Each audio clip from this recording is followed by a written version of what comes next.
Oh next year. 2022 is a good year for gaming, as they say every year in that time period, but can you blame me? I love good games! I still think 2021 was a better year for gaming, probably because there weren't many bad games that year. Though this year had some stinkers, but not enough to overshadow the good games by any means, though one can say a lot of them had some competitive scheduling issues. Just look at July and September and tell me you played half of these. Because I can guarantee you, if you are gaming on a budget, you won't have a chance to do so. Not me though, because I like to give every game I'm interested in a fair shot, and as per tradition for every year except for 2016, because who gives a f about 2016, here I am making another countdown for the best games I played this year, released this year, and uploaded next year, because the patient people can wait until the end of the year to celebrate the end of the year. I swear, they keep slicing up the cutoff date. Prepare for 2025's Game of the Year, released on June 9th. I feel so sorry for you December folk. You guys really don't get the recognition you deserve. And I really mean that too, because I don't have any of you guys on this year's list either. Sorry, Crisis Core. Getting the rules out of the way. No remasters or ports unless it was released here in America for the first time. That's right, Fatal Frame 4, you might actually get a chance on next year's list despite being a Wii game. Remakes are completely fine for this list so long as you're actually a remake and not an up-res port for the next generation. Yeah, that's right, you know who I'm talking about. Final Fantasy Crisis Core. Look, I'm sorry, you're technically a remaster, I don't make the rules. Okay, it's my video, so I do, but I intend to enforce them. Of course, any updates or expansions to the game will not be on this list unless the game changes are big enough to warrant as such. I've already put Guilty Gear Strive on my #1 slot of last year's list. I'm not doing it again just because Bridget's on the roster. Of course, this goes without saying.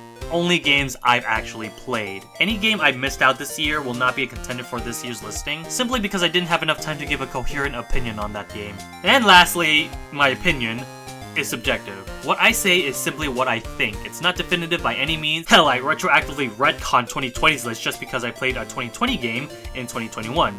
So again, take this list with what I've said. If you think you have a game that deserves to be on this list, feel free to do so in the comment section. I'm not going to dispute how hard it was to make this list, how it was very difficult to compare one game over the other. Now, this was very easy to make. I mean, I'm going back to a top 10 list compared to the top 15 that was on last year's list, so it was a lot more easier to condense all what I think in 10 entries instead. The only thing that was hard for me to consider was justifying putting Just Dance 2023 on the list. I'm not kidding, by the way.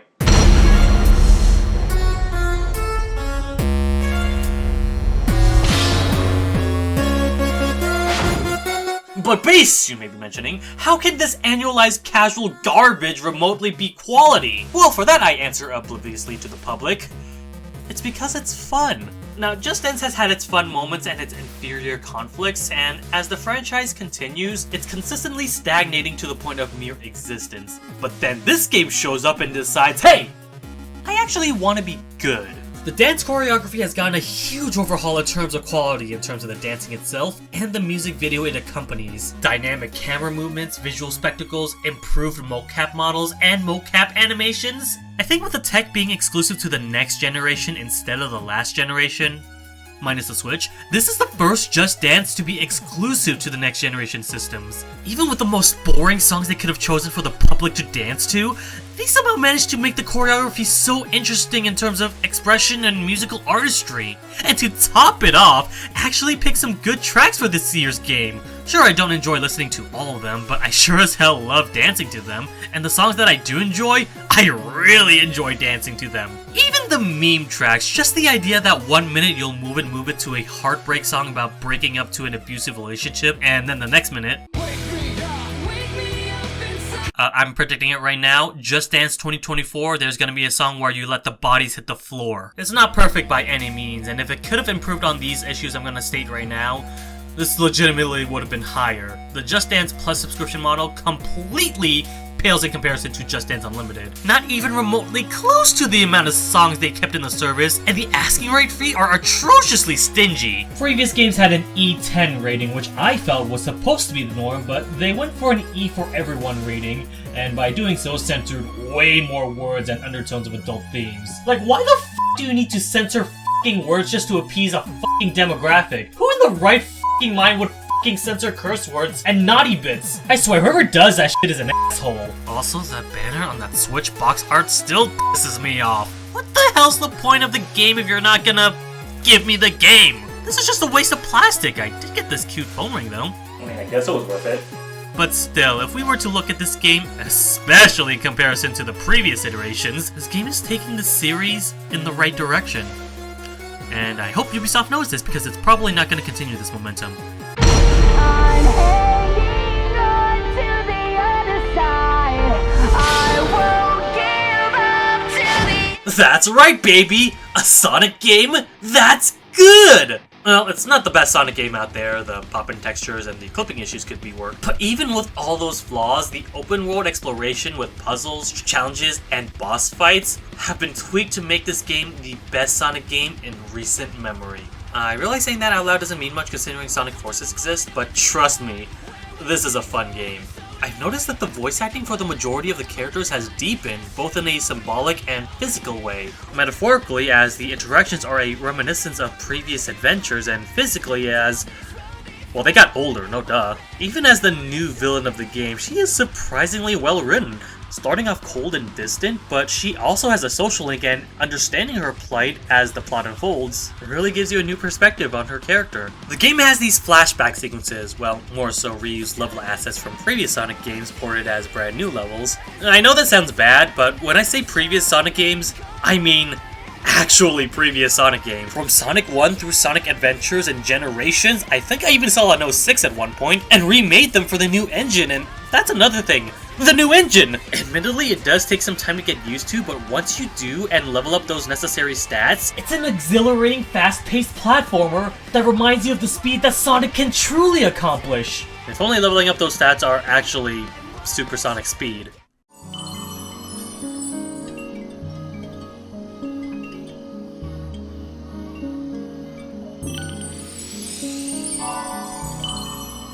I had to do this 99 times. Yeah, see, it's still on the lower end of the countdown, and as much fun as the game actually is, it ain't perfect.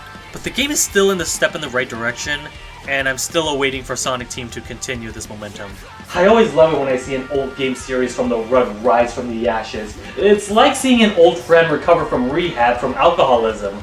But what's better than one friend recovering from alcoholism? How about another? Wait, too soon?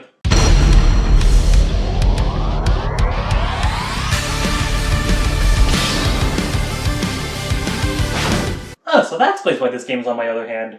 Atlas, please promote your games. Much like Best Game of 2020's 13 Sentinels, Atlas created another banger of a video game that only the population of Wyoming has played. I didn't play Soul Hacker 1 before playing this game, and I don't think that matters as Soul Hacker 2 is its own game. And from what I played, the scenery, graphics, and the world building feels like a cyberpunk done right.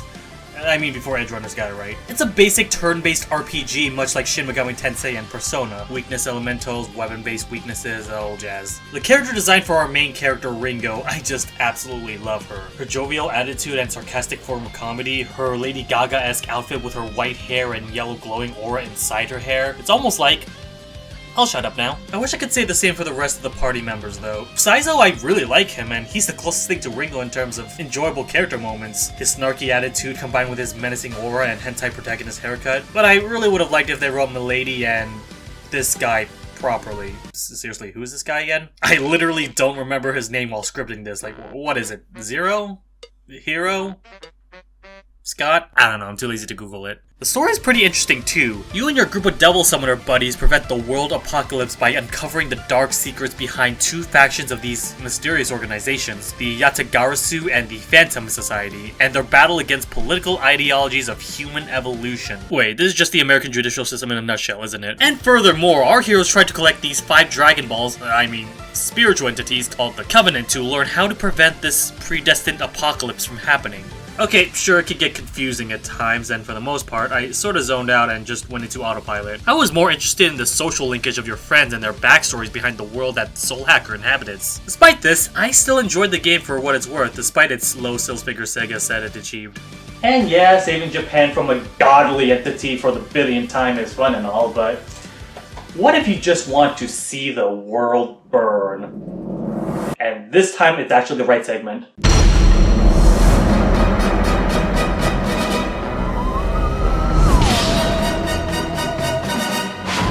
Oh, thank God, that joke actually had a proper segue. Hell yeah, baby! Destroy All Humans is back! Well, it's been back since the first remake, but it's even better again with the second remake! Glitches notwithstanding. Alright, let's get this out of the way. The pop-in textures and graphics, the T-posing models, and unfortunate softlocks is an annoyance that you had to endure, but past that, it's a hilarious sandbox with an over-the-top story of espionage, government conspiracies, and so much offensive material. How the f*** did this game get released in this day and age? They did not care for the political correctness back then, and they sure as hell don't care about it now. They make fun of everyone. The Brits, the Japanese, San Franciscans. I don't know, is it still considered racist if everyone gets an equal opportunity mocking? It's funny because the actual message is how absurd the message is. It's almost like it's a parody or something. This game is not trying to take itself seriously, and you really shouldn't take it seriously. It's just a simple, mindless, open-world sandbox game with tons of side activities, fun main missions, and over-the-top and hilarious comedy that Saints Row wishes it could be. What the hell happened to you guys? You used to be the forefathers of goofy sandbox games. Now you're just exactly like the parody you fought to fight against. I'm sorry, am I rambling on? It could be nostalgia blindness that made me enjoy this game way more than I should. Good God knows how much I've spent attempting to 100% complete the original 2 when I was a mere teenager. But nostalgia blindness can go both ways. When you fuck up, you really fuck up, but when you succeed, you remember what it's like to be a kid again, and I'm glad I got the chance to revisit my long-lost childhood once again.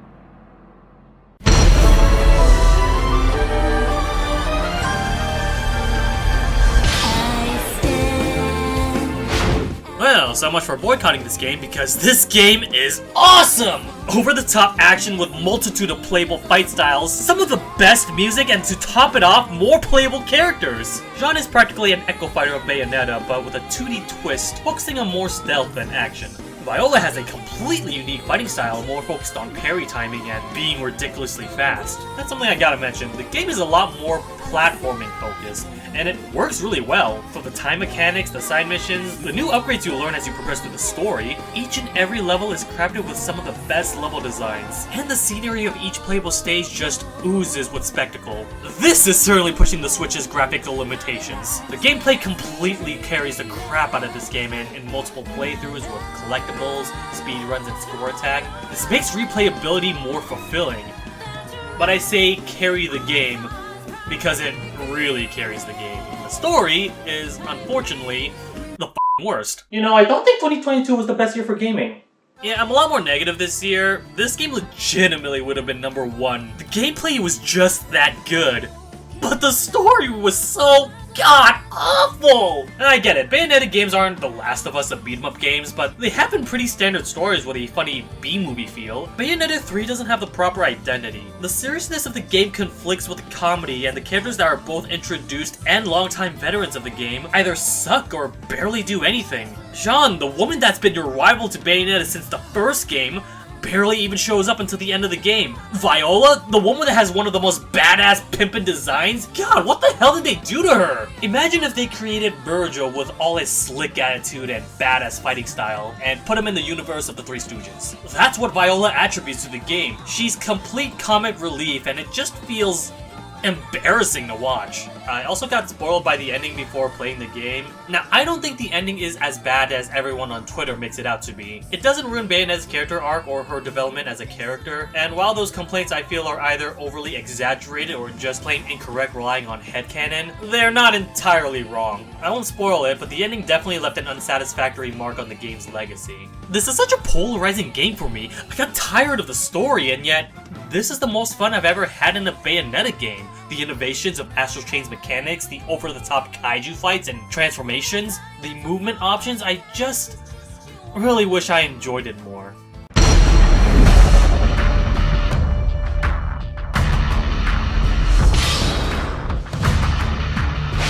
Oh. A friend with a drug overdose. I messed up the line. I'm just as surprised as you, but you're seeing this correctly. A Call of Duty game that's actually good. My history with Call of Duty has been rather forgettable lately. The last good game I deemed to be good in the series was Black Ops 2 back in 2012. 10 years ago. After hitting Call of Duty Ghosts, I fell out of the series, and it looks like that's where the majority fell off too, because no one liked the COD games after Ghosts. That is, until Modern Warfare 2. Yeah, that's right, Modern Warfare 2, a remake to the acclaimed and debatably best Call of Duty game of all time. Now, does it overtake the original in terms of quality? You're f***ing kidding me, right? Of course the original's better.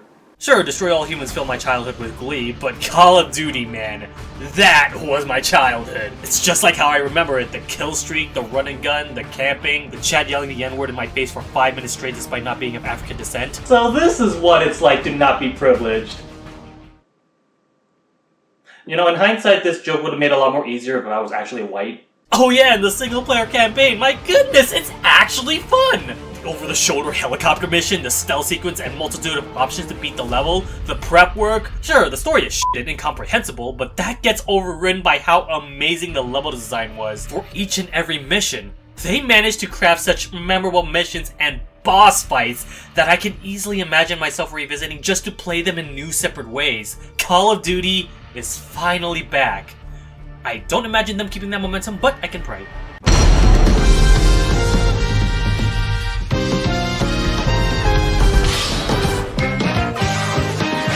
I actually don't like this game too much. There's so much microspacing in terms of movement, all the command inputs are too tight and don't register diagonals properly. It's like playing Tekken in a 2D environment. Am I a scrub for saying that I don't like this game because it's too hard? Yes, very much so. But I also think it's equally as impressive that despite all my complaints, I can still enjoy the ever-loving crap out of this game. When you actually start pulling off those tight windows for combos, it makes you feel like the best FGC player out there. And no, I'm not counting pressing the X button over and over again just for the auto combos. Even as someone who's not technically proficient or frame perfect, just watching the game in action was an absolute blast. Those microspacing and command inputs I've complained about provide so many options for freeform reactions for both players. It's a true game of skill. And you have to do that with 3 different characters in a set team. This game asks a lot, but it's so rewarding once you get the hang of it. The character roster couldn't be any better, except if they added Kim. Oh, look at that! DLC doesn't seem to be stopping anytime soon. But even the base roster has everything and anything veterans and new players can enjoy. It's not the biggest roster in fighting game history, but what they do offer certainly is way more than the normal base roster for fighting games. The only true complaint I can say about this game is its online infrastructure. It does have rollbacks, so that's a step in the right direction, and once you get in a match, it plays flawlessly with minimal to no lag. That is, if you can get into a match. This is unfortunately a big problem for KOF that to this day, they still have not fixed, at least for the PC version, which is the version I mainly play on. If they could have gotten the online nailed down, this game would have been much higher on the list.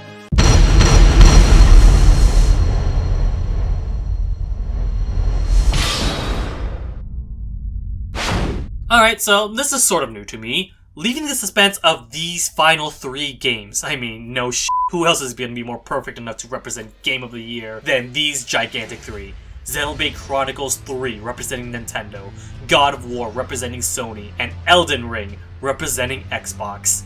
And PlayStation. Okay, so it's not the perfect trio. Now, I know it's pretty obvious that these are the games that are getting the most competition in terms of what is deemed Game of the Year. Not just from media outlets, but from casual audiences and hardcore gamers alike. Well, more so God of War and Elden Ring. Xenoblade is pretty much only there because Xenoblade fans are ungodly passionate about their franchise. And lucky for them, I'm one of them! I feel like it'll be an anticlimactic experience if I just rank them normally without any reveals, but at the same time, I gotta pick a favorite out of 3 because otherwise, what's the point of ranking them if all of them are number 1? Well, in my heart, yes, any one of these 3 games deserves the number 1 slot, and even taking my own personal bias, I wouldn't mind if any of these swap spits with bronze and silver because these are must-play games. With that being said, let's start off the trilogy of the best games of 2022, then with a pink puffball.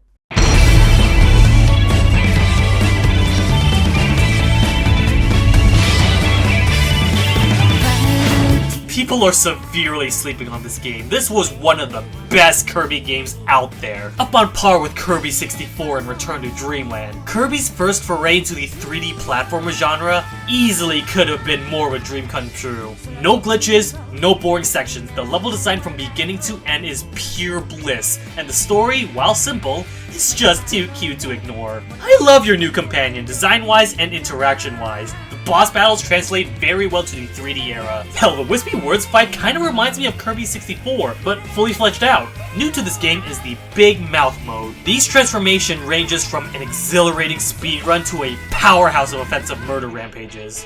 These all control very well, and once again, the level design attributes them amazingly, from its progression, collectibles, the gacha that thankfully doesn't have microtransactions, and the puzzle solving.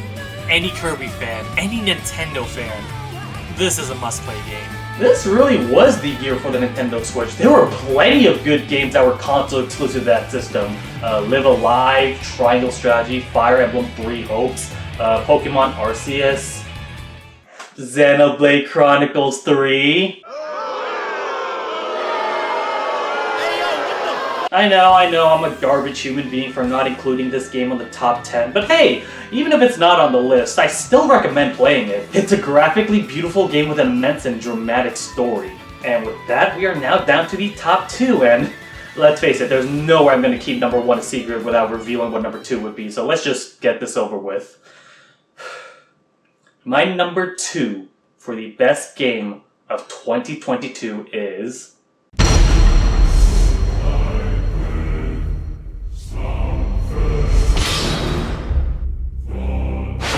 I forgot to put the original God of War reboot back in 2018 on my list, and I'm not remaking the same mistake. Especially since this game not only improved so much from the original game, but added more to the story and gameplay. Every character, from the protagonists, side characters, and antagonists, has something to offer for this journey. The thematics of growing up, changing fate, and letting go. The game does a fantastic job at balancing between the serious and silly moments, all the while providing the game with some lush environments and a combat system that keeps the God of War playstyle alive. I love murdering these bastards to a bloody pulp. The gore has been amplified, and the improv combos you conjure up by yourself and with your partner always makes you feel like a true god slayer. And that goes doubly so with Atreus being a playable character. This dude kicks ass. He is so much fun to play. He's fast, nimble, and he can shoot arrows from his bow, bringing a third-person shooter element to this hack-and-slash gameplay. The only criticism I can think of for this game is that it might be too easy. Not the combat, mind you, they're still challenging in their own right, but the puzzles in this game felt more like pandering than anything. They were just way too easy to figure out, from getting the collectibles to just simple progression through the game. Hell, even if you were somehow stuck for like 30 seconds or so, the characters just straight up tell you the answers anyways, making the puzzle segments really remedial. But that's still not enough to deter me from beating what I deem to be the best PlayStation 5 game in my collection. This is the game to pick up a PS5 for, if it was PS5 exclusive. You can still play this game on PS4, and I'm sure you'll enjoy it even with the graphical limitations. Hell, wait a year or so and maybe there will be a PC port. Regardless of what platform you play it on in the future or present, it is still a fun game to be had.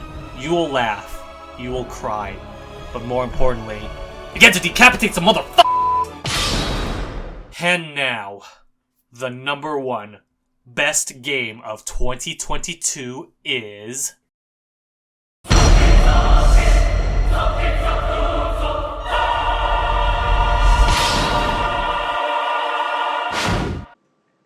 Oh, I p***ed someone off, didn't I? Yep, that's right! A double fake out! My number one is, in fact, Xenoblade Chronicles 3, and how couldn't it? This game is amazing. The story is just simply the best. The war between two factions, forcing them to fight each other for all eternity, and three of each of those factions group up after forcefully going rogue and team up to reveal the truth to everyone. All the while dealing with people with letters as their names and twists and turns that I really can't spoil the game. You just have to play the game for yourself to figure out why I enjoy playing it through the first time. The gameplay is just pure dopamine. Seeing big numbers in real time while positioning all 6 of your players, a transformation sequence where 2 of your party members combine to become a gigantic mecha, big numbers when you go for an all-out attack and combo your links together, it's repetitive, but it's also exhilarating. It does require some patience. This is a JRPG after all that'll last you forever, but it reels you instantly from the first chapter, and the drama and intensity just keeps getting better as you progress through the game. The characters you are traveling with all have their own unique personalities and attributes that make them stand out and feel like a dynamic group. The analytical and intelligent Taion, the hot-headed Lance, energetic and happy-go-lucky Senna, the optimistic Mio, the curious and mildly headed Yuni, and the guy that's personality is that he has no personality, Noah. Even our two Nopons, Riki and Manananananananana, have their own interactions. Every character and their links with each other, the world and leaders of each colony and antagonists, they're voice acted with such realism, it makes them feel like actual characters. I imagine to any Xenoblade Chronicles fan, this is one of the best follow-ups for the series, and I could definitely see that. The methods that Monolith Software uses to create their previous game has gone into full effect when making this game. From the fantastic graphics to its well-written characters and the story full of ups and downs, not a single minute filled me with dread for the game. From beginning to end, Xenoblade Chronicles 3 gets my favorite game of 2022. Now, I know what you're thinking. What the f***? Now, hear me out before you judge me on what I have to say, and if you still disagree with my opinion after this video, I'll be on this parking lot where you can kick my ass in. With all the rave that Elden Ring was getting, it makes sense for me to consider the game that everyone enjoys, and yes, having played the game, I didn't. Look, this is gonna sound like a cop-out answer, but I legitimately did not enjoy playing Elden Ring as much as other people. Don't get me wrong, I still enjoy playing this game, but not enough to the extent where everyone was raging early on how this game is Game of the Year already. It's not because it was badly designed or the difficulty was hard or anything. I've played and beaten some games made by From Software before. Sekiro, Shadows Die Twice, Dark Souls Remastered, Armored Core 5, that totally counts, right? But the open world nature of the game sort of overwhelmed me. I will share this information though. This was probably the hardest Soulsborne game I've ever played. Harder than Dark Souls, harder than Bloodborne, harder than Sekiro, harder than Demon Souls for the PS5. I forgot the PS3 exists. Okay, the second hardest Soulsborne game I played. And yeah, I get the appeal. Soulsborne games, difficulty, that's what makes it so special. Now, make it an open world game. I got lost multiple times just from sheer distraction, and as an open world game, I get it. That's the point. The exploration, the human curiosity. It's basically Breath of the Wild, but as a hack and slash. That shit overwhelmed me not to play the game any further. I get this odd whiplash where if I keep playing the game, I'll get addicted to it. Not play any more games and ignore any game coming out in the next couple of months. And while that may be a reason someone would absolutely enjoy it, I unfortunately can't say I have the experience to judge it properly. So to summarize why I didn't include Elden Ring in the top 10, I just didn't record enough footage for it. I mean, look at this God of War folder. Now look at Xenoblade Chronicles 3. Jesus, that's hitting close to a freaking terabyte! I just simply didn't play Elden Ring long enough to properly say I liked the game enough. I'll probably give this game an actual playthrough and retcon this list as I did with Hades last year. Video games takes time to do a proper playthrough.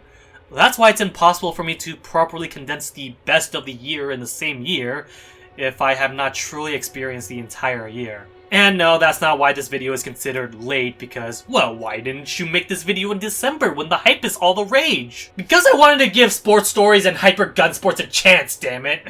But yeah, I didn't put Elden Ring on the top 10, solely because I haven't given it enough of a chance yet. I say this, and frickin' Just Dance 2023 is on the list. Okay, maybe I'm not the most credible source in terms of opinions. But I can't stress this enough. I could see why people enjoy the crap out of Elden Ring, and why it could be considered number 1 on their own personal list. Me not including the game doesn't make it bad by any means. It just means I like 10 games more than Elden Ring.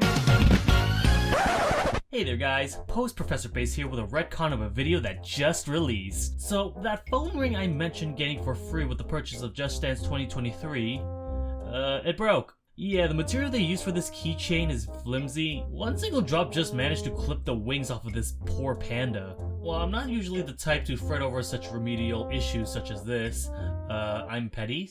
So I've officially deleted this game from my top 10 list. Literally, as soon as I was about to upload this video, I changed my mind and decided no longer should I put Just Dance 2023 on my top 10 list. Bad news for Just Dance fans that encountered this video.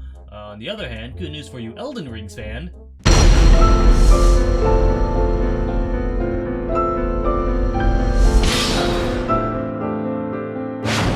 The game is really good, and if I had enough time, Elden Ring could potentially be higher on the list. That's all I got to say, and I think I've said enough about this game. Congrats, Elden Ring! You overtook Just Dance 2023 as my favorite game.